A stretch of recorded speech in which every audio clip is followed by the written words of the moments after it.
मेरी शादी बहुत लेट हुई जी। वो लेट भी इसीलिए हुई क्योंकि मैं बनिया हूँ। आजकल दिल्ली में बनियों का ब्याह कराना बहुत मुश्किल हो रहा है। जब लड़का लड़की में देखा दिखाई होती है तो बाप कहता है इसे रेस्टोरेंट घुमा ला। मेरे पिताजी ने ढूंढ के दे दी, मैं उसे रेस्टोरेंट घुमाने ले गया। वहां जाके मैंने उससे पूछा आप क्या लेंगी? बोली कैपेचिनो कॉफी, ग्रिल्ड सैंडविच। अब मैंने नाम पहली बार सुने थे। मैंने उसके लिए ये मंगाया, अपने लिए एक कप चाय मंगाई। फिर उससे पूछा क्या आप मुझसे शादी करेंगी? बोली नहीं। मैंने कहा एक बार फिर सोच लो। बोली कह दिया ना मैं तुमसे शादी नहीं कर सकती। मैंने लगाई थी वेटर को आवाज। मैंने कहा वेटर बिल अलग अलग लाना।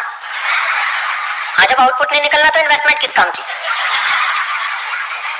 फिर पिताजी ने ही समझाया, बोले बेटे ऐसे नहीं करते, थोड़ा बहुत खर्चा भी करना पड़ता है। फिर हफ्ते भर बाद ढूंढ के दे दी। मैं उसे लेके निकला, सारा दिन घूम फिर के रात को 8:30 बजे घर में घुसा। तो मेरे पिताजी ने मुझसे जो सवाल किया वो एक बनिए का बाप ही कर सकता है। उन्होंने पूछा तुझे लड़की कैसी लगी, उसे तो कैसा लगा, तुम कहाँ गए, क्या कहा? कोई सवाल नहीं, एक ही सवाल, कितना खर्चा किया? मैंने कहा जी 5,000। बोले 5,000? मैंने कहा उसके पर्स में इतने ही थे।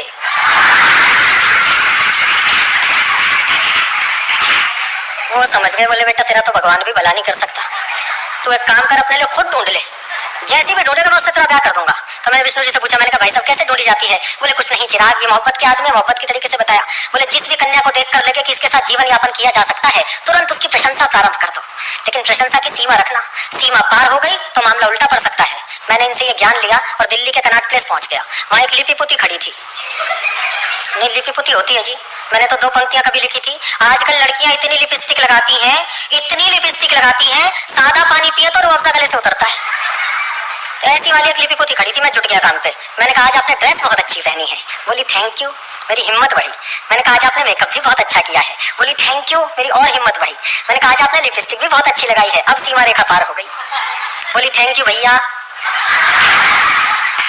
मैंने कहा सुंदर फिर भी नहीं लग रही है, जब मेरे काम की नहीं है तो मैं क्यों ऊर्जा लगाता फिर मैंने कॉलेज के लड़के से पूछा, मैंने कहा यार ये तो मरवा देंगे, पुराने लोग हो गए, नई टेक्निक से कैसे विवाह के लिए लड़की ढूंढी जाती है? बोला चिराग भाई आजकल ज्यादा लंबी भूमिका बनाने की आवश्यकता नहीं है, सीधे सीधे जाकर पूछ लो शादी करेगी या नहीं करेगी। एक खड़ी थी दिल्ली में इंदिरा गांधी इंटरनेशनल एयरपोर्ट पे।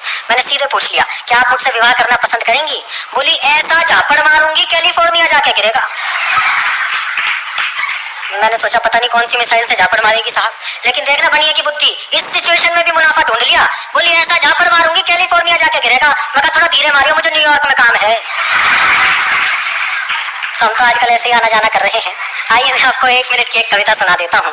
दरअसल क्या है साहब, जैसे जैसे हम विकसित होते गए वैसे वैसे हम बढ़ते चले गए। विकास की पूरी अवधारणा बंटवारे की अवधारणा पर केंद्रित है। हमने धरती बांटी, आसमान बांटा, ईश्वर को बांट लिया, परिवार बांट लिए, माँ बाप को बांट लिया, धर्म संप्रदाय बांट लिए, और जब बांटने को हमारे पास कुछ नहीं बचा तो सृष्टि का सबसे अविभाज्य शब्द था प्रेम, हमने उसे भी बांट लिया। ईश्वर के प्रति प्रेम तो भक्ति, पुत्री के प्रति प्रेम तो वात्सल्य, बहन के प्रति प्रेम तो स्नेह, प्रेमिका के प्रति प्रेम तो कामना, पत्नी के प्रति प्रेम तो वासना। लेकिन मैं सिद्ध करता हूँ प्रेम अपने हर अर्थ में सिर्फ प्रेम होता है, उसका दूसरा कोई पर्यायवाची नहीं हो सकता। 1 मिनट की एक कविता पढ़ता हूँ 10 पंक्तियों की। कविता के साथ साथ रेखा चित्र बनाना, उसका जिसे जीवन में प्रेम किया हो, और अंतिम पंक्ति में आपके उस चित्र को दिव्यता के रंगों से भर दूंगा। एक प्रभाव में रचना आपके बीच पढ़ता हूँ कि उससे नहीं मिलूं तो मन में बेचैनी सी रहती है। बस जिसे प्यार किया हो उसकी छवि सामने रख लीजिए। उससे नहीं मिलूं तो मन में बेचैनी सी रहती है। उसकी आंखों में एक पावन देवनदी सी बहती है। उसके गोरे नर्म गुलाबी पांव बहुत ही सुंदर हैं। उसकी बातें निश्चलता का ठहरा हुआ समंदर हैं। उसकी बोली मुझको सब वेदों से सच्ची लगती है। उसकी मीठी मीठी बातें कितनी अच्छी लगती हैं। वो अक्सर मेरे कंधे पर सिर रखकर सो जाती है। संभालना अगली पंक्ति। वो अक्सर मेरे कंधे पर सिर रखकर सो जाती है। वो जिससे 2 घड़ी बोल ले उसकी ही हो जाती है। वो जिससे 2 घड़ी बोल ले उसकी ही हो जाती है। मुझको उसके बालों को सहलाने में सुख मिलता है। उसकी कोमल बाहों में घिर आने में सुख मिलता है। वो मेरी सूनी पलकों पर काजल बनकर लेती है। पूरा कर रहा हूँ आपका चित्र कि मुझको उसके बालों को सहलाने में सुख मिलता है, उसकी कोमल बाहों में घिर आने में सुख मिलता है। वो मेरी सूनी पलकों पर काजल बनकर लेती है। वो फुलवारी सी लड़की मेरी छोटी सी बेटी है। उससे नहीं मिलूं तो मन में बेचैनी सी रहती है। उसकी आंखों में एक पावन देव नदी सी बहती है। बहुत बहुत धन्यवाद।